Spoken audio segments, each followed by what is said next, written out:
Using basketball template in the Viggle AI is a pretty simple thing to do, and in this video I will exactly show you how you can do it. So first thing first, open up the Viggle AI and sign in with your official account. And once you have done that, what you have to do is to go to the upload or drop a video section. So here there's an option which says template. Just go ahead and click on template. Search basketball. And once you have done that, there will be a lot of templates that you can use. For example, I'm interested in this template and I'm gonna use this template. I'm just gonna go and click and then go ahead and click on confirm. So the template will be loaded here. What I have to do is to upload a character image. So for that, I have to upload an image from my PC. So just simply go ahead and copy an image and upload it.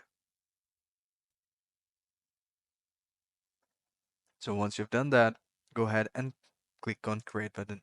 So here you will see that the video will be created. For that, this is pretty easy. You just need to wait a few minutes till the video is being generated. So this is very simple and easy. So here's the final outcome of the video. So what you have to do is simply click on it and the video will be open, and here you guys can see that the video with that character face is here and uploaded. So you can simply go ahead and download it. So that is how you can do it. I hope you find this video helpful. Take care. Bye bye.